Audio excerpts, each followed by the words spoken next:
Utterly condemn the far-right thuggery.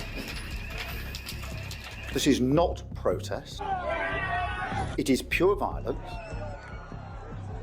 You will regret taking part in this disorder, whether directly or those whipping up this action online. In history, we've seen the rise of leaders who exploit fear, division, and nationalism to gain power. But what if I told you that some of these tactics are still in play today, albeit in a more subtle form? In this video, we'll break down these disturbing parallels. In this video, we uncover how economic injustice and the manipulation of public anger by far-right figures like Nigel Farage have pushed the UK to the brink. So I'm going to break this down into 5 points: scapegoating and fear-mongering, conspiracy theories, framing violence as protection, nationalism and identity, and exploiting tragedies for gain. Let's talk about scapegoating and fear-mongering. Hitler blamed Jews and migrants for Germany's economic and social problems. So let's start off with a simple thing: the term illegal immigration. Illegal immigrants. The Nazis frequently exploited fears that the country was overcrowded and that Jews, as well as other minorities, were taking up resources that rightfully belonged to ethnic Germans. They suggested that the presence of these groups was making it harder for Germans to find jobs, housing, and food, thus creating a narrative of scarcity that justified exclusion and persecution. I think over the course of the next year or two, people will start to make the connection that the reason there's a housing crisis is mass immigration. The reason they can't get a GP appointment is mass immigration. The reason their lives are more miserable than they were 10 years ago, their quality of life is diminishing, is because of the population crisis and explosion in this country.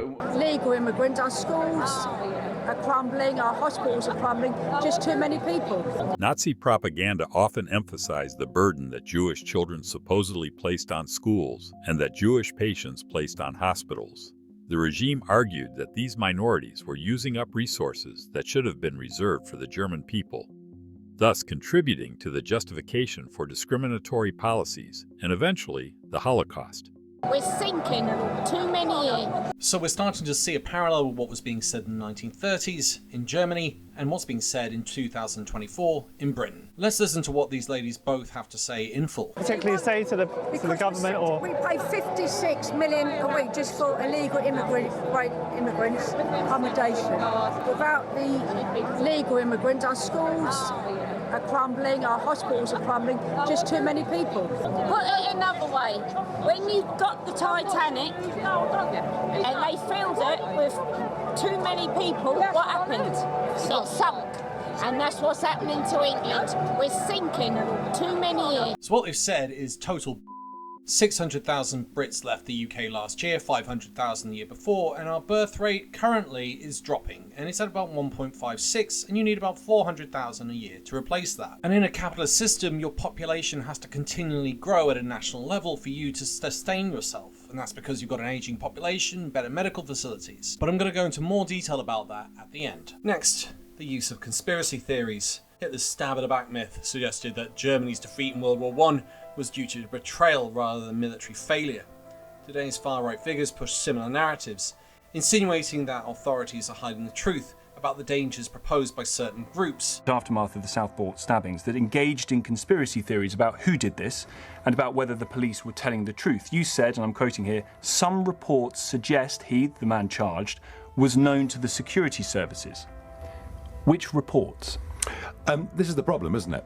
One of the reasons the Southport riots were as bad as they were is we weren't told the truth. I just wonder whether the truth is being withheld from us. I don't know the answer to that, but I think it is a fair and legitimate question. What I do know is something is going horribly wrong in our once beautiful country. And here's Nicola Thorpe pointing out that Nigel Farage knew exactly what he was doing when he made that statement. Perfectly legitimate to ask questions about anything. If we don't ask questions... That is so disingenuous, hang on. Richard. If you don't ask questions, legitimate questions, then you are going to suppress debate and try and It's not a legitimate question if you know the answer. Nigel Farage is media trained. He had his own show. As have you. You know. And what are you suggesting? You know what are you suggesting? that you both. Are you suggesting that he whipped up these riots? I'm Nonsense. suggesting, if you let me take this by this specific point, Richard, you're getting defensive because you know the point that I'm going to make and the fact that it's valid. Well, go on. I'm not defensive at all. He specifically spoke about the fact. He said, we should be asking questions about this information is being withheld from us. You know that the name of that teenager who killed those 3 girls was not withheld because of his race or asylum status or anything like that. It was withheld because he was under 18. That happens with all crimes in this country. There were stories online from some very prominent folks with big followings, Andrew Tate, etc., suggesting the man had crossed the English Channel in a boat in October 2023. Other suggestions that he was an active Muslim. And much of this led to the riots that we saw. But you amplified that because you said some reports suggest. I asked a very simple question. The simple and realistic thing for a politician to do during that period is not to listen to Andrew Tate, who is absolutely backed. The actual thing for a politician to do at that point is to shut the f*** up instead of actually saying these questions that didn't need to be asked until all facts were ascertained. And Nigel didn't do that. Instead, he followed up on listening to Andrew Tate, of all people, on what may or may not have happened by asking questions. If Nigel really wanted to go there, why didn't he bring up the fact that most crime, most wars, most horrendous acts seem to be caused by men? Why is he not bringing that up in conversation? It's just horse. And this fuels distrust in institutions, and it divides communities. If you take it to the next logical conclusion, you would hope that these politicians, if they weren't racist, were trying to bring the communities together. But instead, it's always a case of complaining about the situation, but never coming up with a solution to rectify it. They are more Enoch Powell than they are Dr. King. I've got a quotation here about the impact of immigration on the existing population. For reasons which they could not comprehend, the indigenous population found themselves made strangers in their own country, their wives unable to obtain hospital beds in childbirth, their children unable to obtain school places, their homes and neighbourhoods changed beyond recognition. I mean, you'd agree with that, would you? In a lot of England, that's true. And you know where that's from, don't you? I don't know. Enoch Powell's Rivers of Blood speech. Is it? Framing violence as protection is another tactic. Hitler portrayed Nazi violence as a necessary defence of the German people. Similarly today, despite what you're seeing in the image, some MPs are suggesting that they're just a bit drunk and it's not racist. There's a lot of young lads out there, the British working class lads out, throwing stones and damaging things. They're not far-right thugs, they're just, they probably had one too many. What you'll see in some of the far-right MPs today, instead of trying to justify the violence, they'll just try and protect the rioters and say they need listening to if they're white. Just have a listen to MP Lee Anderson talk about how rioters should be dealt with. Here, from my constituents, is that they are fed up with seeing police dancing around rainbows and being nice to people and running off from rioters. They want the police to do their job. And a few riots later. And to be clear, you wouldn't jail them, you would actually get Keir Starmer sitting down in a room to talk to them and find out what the problem is that's making them do this. If he doesn't do that, then he's going to continue and continue. And Lee's double-standard tweets continued. When he was talking about the rioters attacking the mosque, he defended them and said they should be listened to. When he talked about people on the streets of Southend fighting, he called them savages. It's a double standard. When they're white, Lee protects them. When they're from a minority, Lee attacks them. And the contradictions didn't end there. Is the general feeling of dissatisfaction that has been out there in this country growing for years. I talked in the general election about societal breakdown. What I meant by that were communities being split apart. People not even recognising the centres of some of our towns and cities as even being vaguely English anymore. When Nigel says stuff like that, it makes me go, would he be saying the same about Scottish towns now looking Anglified? Or Welsh towns not looking Welsh enough and not enough people speaking Welsh? Furthermore, all this creates is a narrative about protecting a so-called national identity, often at the expense of inclusion and unity. Finally, and something we saw over this weekend, exploiting tragedies for political gain is a tactic with a dangerous history. Sometimes primitive force is the only way. Helps if there's some kind of legal reason behind it, of course, something outrageous to provoke a response.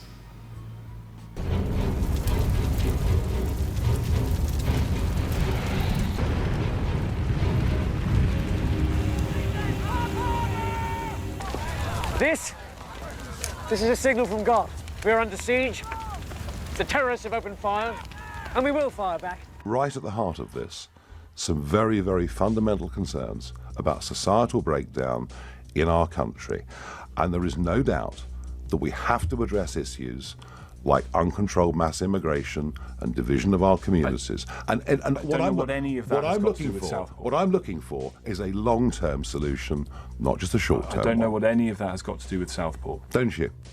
I don't. No, because the man charged was born in Cardiff. Do you know what? You want to get out more. You want to get out more. You want to get out more. The man charged was born in Cardiff. Well, why didn't they tell people that? From within that, we start to see something very similar to what Hitler was doing with the Reichstag. He's using an excuse to create blame, and he's suggesting that it had to be told by the police that the person wasn't Muslim.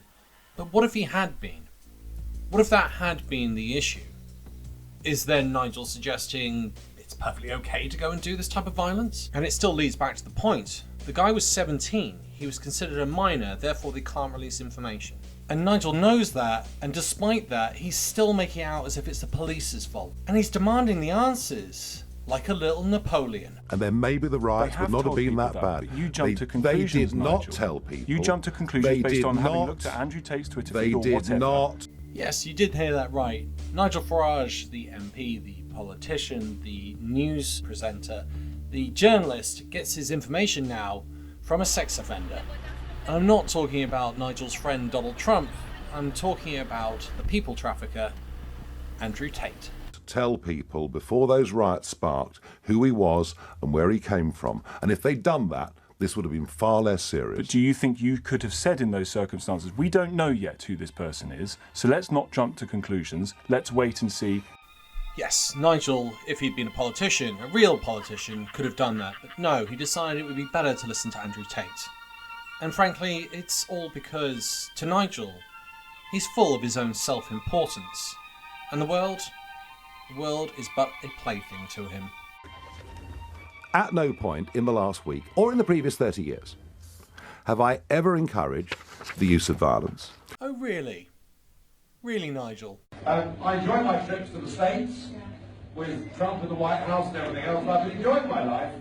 But if they don't deliver this Brexit that I spent 25 years of my life working for, then I will be forced to don khaki, pick up a rifle, and head for the front lines. Have I ever encouraged the use of anti-democratic means?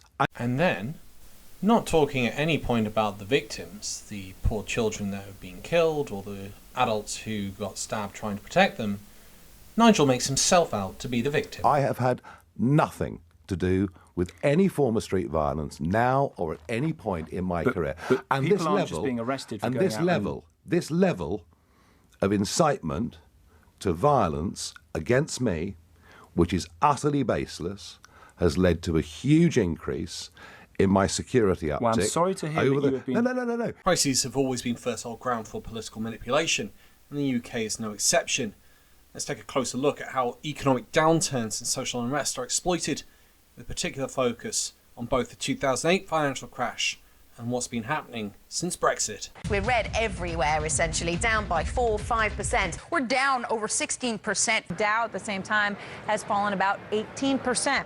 The stock market is now down 21%. Because we're now down 43%. What in the world is happening on Wall Street? And after the 2008 financial crash, taxpayers were forced to bail out major banks like RBS and Lloyds, pouring billions of pounds into the financial system to prevent it from collapsing. Yet while ordinary citizens faced job losses, loss of homes, and austerity, some of the very bankers responsible for the crisis walked away with massive bonuses. RBS chief Ross McEwen got $3.8 million, even though there was a $2 billion loss. Antonio Horta Osario, along with other management bosses at Lloyds, received $27 million in bonuses. Sir Fred Goodwin got a $20 million bonus in pension payments. He did give some of it back, reducing his yearly income from $342,000 to $200,000 a year. Barclays chief executive Bob Diamond got a $6.5 million bonus. RBS boss Stephen Hester got a $9.6 million bonus. In total, the UK government injected $137 billion in public money in loans and capital to stabilise the financial system. And by January 2018, the interventions had cost the public $23 billion, all because of the mistakes created by the banking system in the UK and in the US.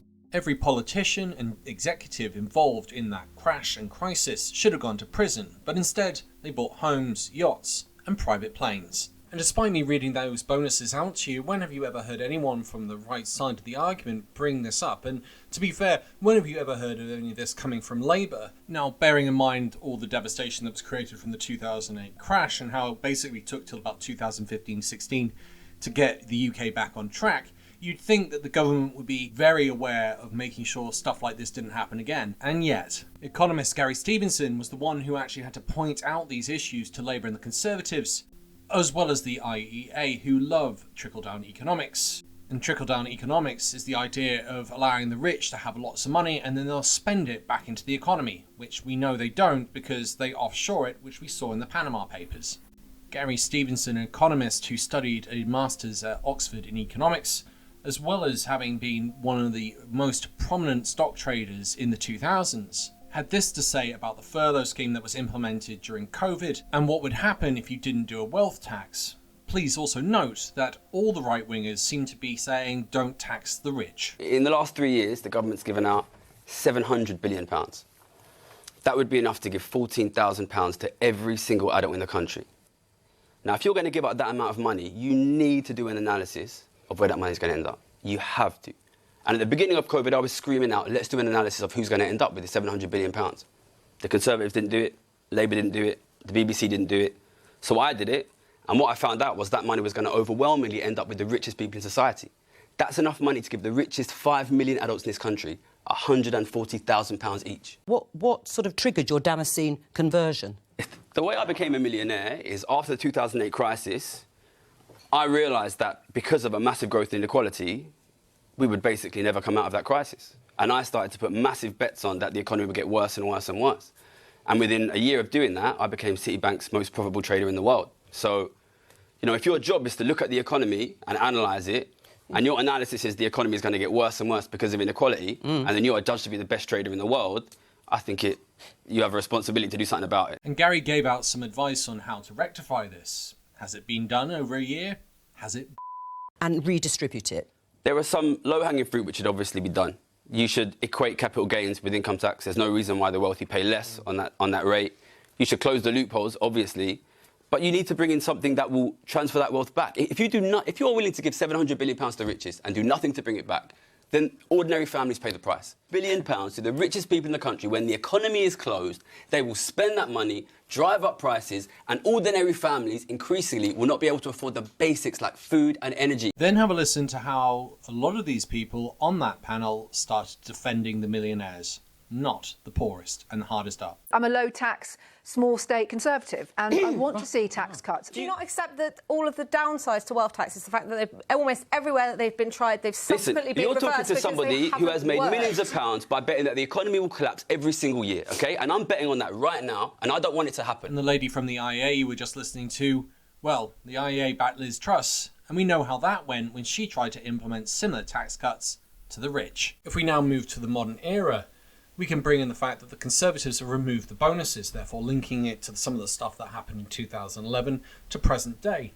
The system hasn't changed. And instead of holding these financial elites accountable today, blame quickly seems to be shifting elsewhere. Far-right leaders found it easier to target immigrants and minorities, feeling resentment and deflecting attention from the real cause of economic hardship, the system. And many of them are so inert, so hopelessly dependent on the system, that they will fight to protect it. And this narrative of protecting the wealthy while scapegoating the vulnerable is a classic tactic. You know, it's all about priorities. You know, if you're really struggling for money and you're going to a food bank 2 or 3 times a week, you shouldn't be going out for fast food takeaways every week. People have been conned. The same as it's my fault that the country's on its knees because of disabled people and jobless people and all the rest of it. It's nothing to do with the Tories, is it? Who will be moved into poverty as a result of the ending of the £20 a week uplift today? Well, of course, the emergency support we provided was because of the pandemic. As we come through the pandemic with youth unemployment going down, employment going up, we need to transition. We don't want to see people reliant on the welfare trap. What's one of the core problems of the Tory party brand going back decades? NHS, and people think, by the way, and I think most people are right, the Tory party is run by people who basically don't care about people like me. right? That's what most people in the country have thought about the Tory party for decades. I know a lot of Tory MPs, and I'm sad to say the public is basically correct. Tory MPs largely do not care about these poor people. They don't care about the NHS, and the public kind of has cottoned onto that. But unless you've got a strong economy, creating the revenue, it's just a childish wish list. We're trying to do our best to get the balance right between responsible public finances and investing in some of those crucial areas you discussed. You choose to sacrifice tens of thousands of disabled people for the sake of that. One that the far-right leaders are quick to exploit. This is a completely austerity. It's not about immigration or the EU. Argument. It's about austerity. And people are angry because the government has made a conscious decision to cut the funding to public services. That has made them angry. And then what you've done really, really well is you've swooped in and you've exploited that anger. Today, the UK is in the grip of a cost of living crisis. Food prices are soaring, mortgages and rent are becoming unaffordable, and Brexit has only made things worse. But instead of addressing these root causes like the growing wealth gap, the power imbalance in London to the rest of the country, although please note the exception with Northern Ireland that's remained in the single market and is actually doing economically better than many of the regions in the rest of the UK. The UK is facing a labour shortage, a concerning decline in the birth rates, and since 2022 over 500,000 a year have left the country. At the same time, foreign direct investment is dwindling. The City of London is losing its influence. It's no longer competing with New York. It is now a clear second. And to add a further point, note how the riots are predominantly taking place in England. Wales and Scotland aren't seeing the same things because the austerity measures that they put in place weren't as hard. They've also not tolerated the rhetoric of parties like Reform and the Conservative Party, who continually attack people who are migrants to the UK. Out of everything I've just shown you there in those examples, when have you heard parties like the Conservative Party and the Reform Party bring this up? Whereas instead what they do is they don't focus on any of the points that I've just highlighted. Instead, they focus on migrants and foreigners, causing all the problems. It's never the ones with the most money or who have created the biggest scams and scandals in UK politics and in economics. It's always those with the least power and the least ability to fight back, both financially and within the media. I'd further highlight this criticism because we're not hearing much of this from the Labour Party currently, and yet these are the biggest problems that we're facing at the moment, and yet there seems to be lacking and little talk of reform in these areas. Once again, thank you to all of my listeners, thank you to getting all the way to the end of this video, and thank you to all those who are my patrons and YouTube members. You keep this channel going and growing. Every like, every subscribe, every follow, every share, every comment helps this channel. And by getting to the end of this video, I assume I must have done something right. Once again, thank you for listening. Bye for now.